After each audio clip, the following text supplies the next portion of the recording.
Knock him out the box, Glaze. Knock him out the box, knock him out the box, Glaze. Knock him out the box, knock him out the box, Glaze. Knock him out the box, knock him out the box, Glaze. Knock him out the box. Who you know more realer? Stories with more thriller. Spit real facts, who you know more chiller. Good day, good day, good day, good day. Thanks for joining me. Just in case you're joining me for the very first time, I'm your host, the real Bryant Glaze Gibbs. I was once the problem. Between the age of 14 to 24, I did everything from A to Z, and I'm not proud of that. I had to get help. But guess what? I went away. I did a total of 15 years out of my life, and I finally got myself together. You know, I went through all the unnecessary trial and tribulation, trying to be cool, trying to be down, trying to impress people, trying to live up to other people's expectation. And guess what? I wasn't true to myself. I wasn't true to my family. I wasn't true to nobody. I was in love with the street, light, camera, action. But you know what? I got help. And you know what? When I went away, here it is. You know what? It was this young lady taught me about change. Taught me about you need to develop working habit just in case you get back out there. And you know what? I was in jail, working in Unicorn, developing working habit. So when I did got out, guess what? I never went back. So folks, listen, change come from within. Change come from pain. And you know what I get tired of? You got a lot of people, they get second chances, third chances, fourth chances, and they still don't learn. And to me right now, I'm going to talk about the situation. What's going on with BMF? How these guys went away. They was down with Big Meats and Southwest Tea. And then they get another opportunity. They come home. And what happened? You know what? Do they go out there and get a job and start doing it right? No. Right now is because they didn't develop working habit. They didn't change. They feel right now or they can't see themselves starting out, getting a job, making bare minimum and working their way up with a company. They feel right now they got to live high in a hog. They got to go out there, you know what I'm saying, get that fast money. Folks, listen, man.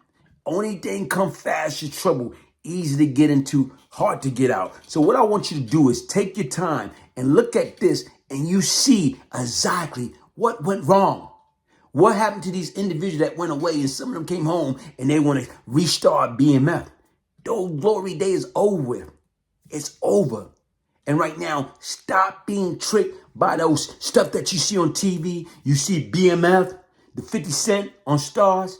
That is not reality. These characters, each and every night, once they finish, they go home. They go home. They're not going to the penitentiary. They're not going to the graveyard. It's called acting. It's called entertainment. But these cats right here, look what's going to happen to them. They going back to jail for a long time. And some of them might even die in jail. But here we go. The U.S. Attorney's Office in the Eastern District of Missouri announcing 34 suspects face federal charges. Authorities say the defendants are part of a group known as the Black Mafia Family. Fox 2's Jeff Bernthal joining us live downtown with why this case is expected to put a major dent in local drug trafficking. Jeff. Yeah, Jasmine, this is how one federal authority characterized things. He said this is a takedown of major drug trafficking operations that are responsible for the main supply of methamphetamine, cocaine, and fentanyl into the St. Louis area. There's even an accusation that drug traffickers profited by applying for COVID relief loans. The opioid crisis right now is claiming thousands of lives a year. The investigation conducted by the St. Louis Gateway Strike Force, part of the Organized Crime Drug Enforcement Task Force, including members of federal, state, and local law enforcement. I think that dismantling this organization is going to make a significant impact on community safety. Officers and agents recovered fentanyl, methamphetamine, firearms, and cash. Those indicted include Carl Von Garrett, accused of laundering nearly $1 million of drug proceeds in a 3-month period. Tiffany Tiff BMF Nelson faces money laundering charges. Chad J. Bo Brown, accused of submitting a fraudulent tax form to obtain a PPP loan. Robert Lewis is accused of distributing fentanyl and being a felon in possession of a firearm. Robert Honest Sims faces a drug charge related to meth. Samir Simpson Bay faces a drug distribution charge related to fentanyl. Jeremy Wheelo Steele indicted on a drug charge related to fentanyl. Authorities say cooperation between federal, state, and local authorities was key. People should really rest easy that we're out there every day working to protect the community, to protect their families from the opioid scourge, and we're just really trying to make the St. Louis area a safer place to live. Some of the agencies we're told involved with this investigation include the Drug Enforcement Administration, the FBI, the IRS, criminal investigations, the U.S. Postal Inspection Service, St. Louis County Police Department, as well as other members of the St. Louis Gateway Strike Force. Reporting live downtown, Jeff. Hey, one of the characters, as they spoke about, Chad J-Bo Brown. Right now, he did an interview back in March, and I thought it was kind of intriguing, but yet and still, that was back in March. Now, 7 months ago, what happened? He get arrested. But here it is from the interview that he did. Besides witness pointing finger, J-Bo filled the fame. The world is BMF billboard, plural, that went up in Atlanta while the crew was holding his infamous party in the city is what made things hot. I hated that shit, say J-Bo, who appeared in one of the massive sign. One of our biggest downfall was the billboard shit. We rocking, we doing what we do. You're supposed to keep as low a profile as possible, but at the same time, we was trying to get our record label out there. So you got to pop out. You got to show everybody that these niggas really doing music, and we was. However, J-Bo, whose name stand for Junior Boss, was candid that the music was secondary, at least for him. But he admitted that Big Meech really was trying to transition to the music business. He further detailed having a conversation with Big Meech about becoming his partner.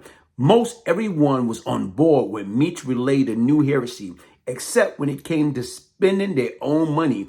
Since BMF was known for buying out bars and spending lavishly on behalf of their associate, nevertheless, J-Bo remained humble when moving in the street in life most time. I know what it feel like not to have that power. If you fuck with me, I fuck with you. We rock together. I never abused that feeling that you got from a transition from trap nigga to trap superstar. As the episode went on, J-Bo shared insight into the BMF epic party. Jay, a friend of BMF herself, asked him to detail story about the trip to Cancun. Meech, King of the Jungle themed birthday party with wild animal and the Essence Festival. J-Bo also talked about the Florida brother falling out and what he did and didn't expect when he finally came home after serving about 11 years in prison. But despite the highs of the drug trade, J-Bo offered sobering thoughts on what the reality was and finally touching down in the town again. Even though he helped out a lot of people before the feds came knocking, his bank account was not ringing when he completed his sentence. I ain't that person that's going to sit back and wait for a handout, say J-Bo. I'm not going to stop because the street taught me how to move when it comes to making money and not with drugs. You got to use that same mentality for your life. I ain't that person that's going to sit back and wait for a handout, say J-Bo. I'm not going to stop because the street taught me how to move when it comes to making money and not just with drugs. You got to use the same mentality for your life. So right now, those are powerful words. Those words are spoken with conviction. But J-Bo, what happened? Why in the hell did you go backwards? Right now, it's like I say, you had what it takes.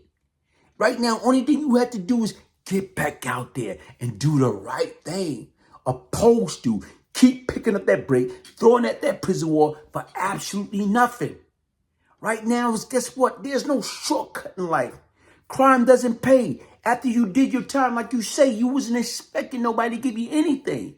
You knew you had what it takes. You knew you had that hustling mentality. You could have got one job, got another job. You know what? You could have been driving, Uber Eat, whatever it takes until you can build your cash flow back up before you can open up your own cleaning service, your own whatever business you want to open up. But once again, what happened? Like I say, folks, do not get tricked out of your freedom. Do not be fooled by light camera action. Everybody trying to prove something to somebody else. You know what you need to prove? That you can get. Right now, you need to prove that you should never go to jail in the first place. And even if you make that mistake and you have to go to jail, when you get out, how not to go back. How not to abandon your wife, your kids. Come on, man. We as people have to be better than that, especially we as black men. Right now, stop letting that multi-billion-dollar prison system be a revolving door. Take it from somebody that know. For more on my story, Google the Bryant, Brian, Glaze, Glaze, Gibbs, Gibbs. I was once the problem. Now what I'm seeking to do, how do I be part of the solution? Hit the like button, subscribe, share, support. The real Bryant Glaze Gibbs. If I can change, anybody can change. One love.